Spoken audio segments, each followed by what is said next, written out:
Le kaiju Eiga est un genre de film japonais très populaire là-bas. Le premier film de ce genre était Godzilla de Ishiro Honda, sorti en 1954. Et le principe des kaiju, c'est un ou plusieurs monstres qui attaquent une ou plusieurs villes. Mais ce genre a longtemps eu du mal à s'imposer en Occident. Il y a bien eu la tentative de faire un remake américain de Godzilla en 1998 par Roland Emmerich, mais ça n'avait pas convaincu. Sauf qu'en 2013, un réalisateur du nom de Guillermo del Toro présente Pacific Rim, qui a contribué à rendre le genre du kaiju Eiga populaire en Occident. Et ce film, je l'aime beaucoup car c'est un immense hommage au film de kaiju. Mais comment fait-il ça et comment a-t-il pu rendre ce genre populaire? Ben c'est ce qu'on va voir. Donc bienvenue dans le Ciné Truc épisode 15 et aujourd'hui on va parler de Pacific Rim.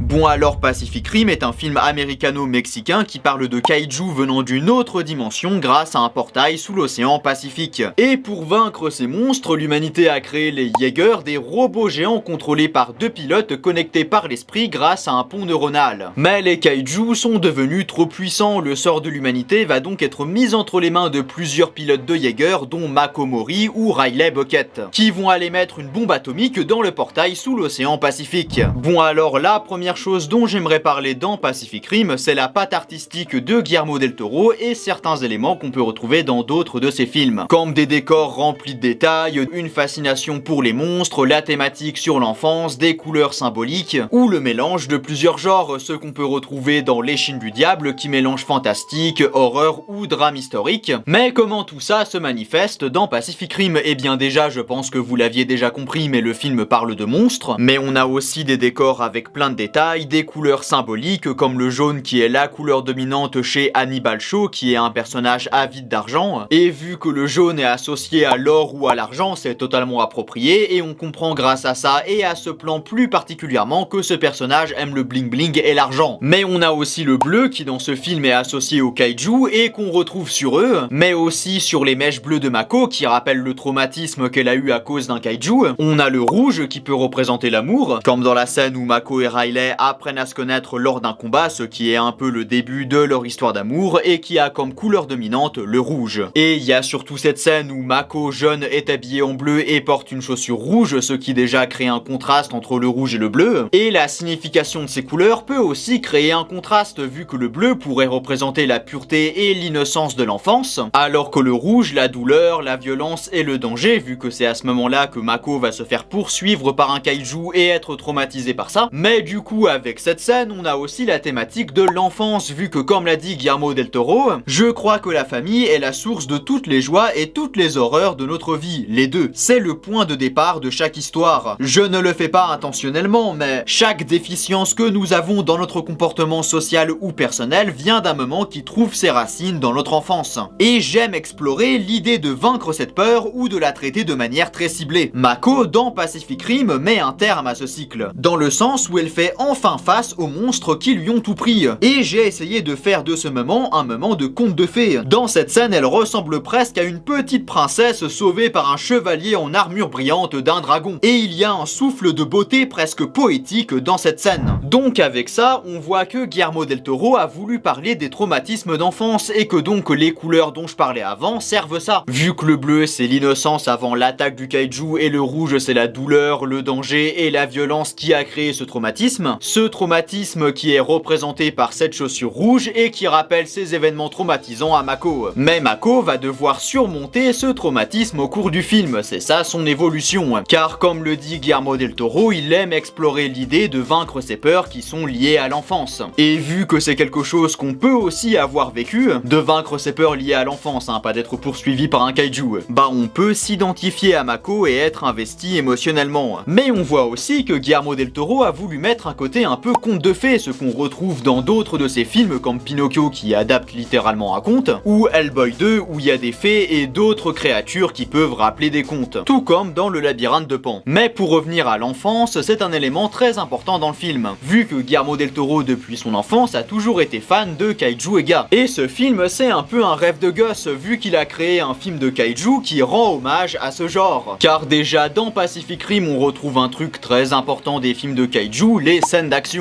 Il y a plein de moments hyper divertissants, comme la scène où il y a un Jaeger qui utilise un bateau comme arme, ou bien la scène où il y a un kaiju avec des ailes qui emmène un Jaeger dans la stratosphère, puis le Jaeger sort son épée, coupe le kaiju en deux et retombe, ou une autre scène où un Jaeger coupe un kaiju en deux avec une épée. En fait on a l'impression de voir un enfant qui joue avec ses jouets. Mais un truc qui est très important dans Pacific Rim, c'est l'échelle. Parce que dans ce film on ressent à quel point les kaiju et les Jaegers sont gigantesques, grâce à des éléments familiers comme des humains, des avions ou des hélicoptères qui paraissent minuscules face à ces titans, et c'est d'autant plus accentué quand on a une contre-plongée. Mais cette idée ne vient pas de nulle part, car Guillermo del Toro a dit qu'il s'était inspiré du tableau romantique de Francisco de Goya qui se nomme Le Colosse. Et comme vous pouvez le voir, on retrouve ce sentiment de gigantisme grâce à des éléments familiers qui paraissent minuscules face au colosse. Mais on retrouve d'autres caractéristiques du romantisme dans Pacific Rim, comme la thématique sur l'homme et l'immensité. Quand j'étais enfant,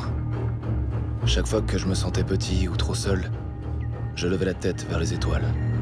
Je me demandais s'il y avait de la vie là-haut. Mais aussi les scènes dramatiques ou la contemplation, vu que le film est magnifique avec ses contrastes entre couleurs sombres et couleurs fluo. Et pour ceux qui savent pas ce qu'est le romantisme, c'est un mouvement culturel qui est apparu vers la fin du XVIIIe siècle. Mais pour revenir au kaiju Ega, on a d'autres éléments de ce genre qu'on retrouve dans Pacific Rim, comme le fait que chacun des kaiju a un nom, comme Slattern, Leatherback, Otashi, Knife-Head, encore une fois désolé pour mon accent anglais. Et c'est aussi le cas pour les kaiju Ega, par exemple dans Godzilla, on a Godzilla, King Ghidorah, Mothra, Rodan, etc. Par contre, c'est vrai qu'on voit pas forcément la différence entre chacun des kaiju, alors que dans Godzilla, chacun avait un design assez différent pour qu'on le reconnaisse. Après, ça permet d'avoir une certaine cohérence de design, parce que c'est vrai que dans Godzilla, parfois ça part un peu en couille. Et puis à part ça, on a des références à d'autres kaiju Ega, comme la scène du bateau de pêcheur qui se fait attaquer par un kaiju, et qui fait écho au bateau de pêcheur dans Godzilla qui se fait attaquer par Godzilla. Mais aussi, les Jaegers sont des mechas, donc un style très particulier de robot géant japonais qu'on retrouve souvent dans des kaiju Ega. Et évidemment, les monstres dans Pacific Rim s'appellent des kaiju, ils auraient pu appeler ça des monsters, mais non, c'est des kaiju. Donc oui, on est vraiment sur un énorme hommage aux films de kaiju. Mais Pacific Rim reprend aussi les codes des films d'action américains, vu que déjà, le personnage de Riley est un héros de film d'action américain totalement cliché. Il a été traumatisé par le passé, puis il veut reprendre le combat, il tombe amoureux d'une femme, mais il doit aussi combattre son traumatisme au cours du film, c'est ça son évolution, tout comme Mako. Et c'est des éléments qu'on peut retrouver chez d'autres héros de films américains comme Rambo ou Pete Mitchell. Mais on a d'autres éléments qui peuvent faire penser à des films d'action américains comme le rival arrogant qui finit par respecter le héros, le discours épique du leader. Mais si le film utilise tous ces clichés, c'est aussi pour rendre hommage aux films d'action américains et de montrer que le kaiju Ega et le film d'action américain peuvent coexister, vu que les deux personnages principaux sont Mako et Riley, et je pense que Mako représente le kaiju Ega alors que Riley le film d'action américain. Et ces deux personnages deviennent des pilotes de Jaeger, donc ils doivent connecter leur esprit grâce à un pont neuronal comme je l'avais expliqué avant, et ces deux personnages doivent apprendre à s'entraider, donc je pense que c'est une métaphore du film qui essaye de faire coexister deux genres de films, tout comme ces deux personnages doivent essayer de coexister. Et ça marche, ces deux genres arrivent à coexister dans Pacific Rim sans que l'un prenne le dessus sur l'autre. Et donc on a le dernier élément qu'on retrouve souvent dans les films de Guillermo del Toro, dont Pacific Rim, le mélange de plusieurs genres. Mais bon, du coup, Pacific Rim, c'est un film que j'adore car c'est un immense hommage au kaiju Ega. Et c'est aussi un film qui est cohérent avec la patte de son réalisateur. Mais c'est surtout un très bon kaiju Ega, et comme vous pouvez le voir, j'adore ce genre. Mais c'est aussi un film qui montre que le cinéma américain peut faire de bons kaiju Ega tout en mettant sa patte culturelle dedans. Et il y a encore d'autres trucs dont j'ai pas parlé mais que j'aime bien dans Pacific Rim, comme la musique de Ramin Djawadi, qui est mémorable, surtout avec le ta-na-na-na-na-na.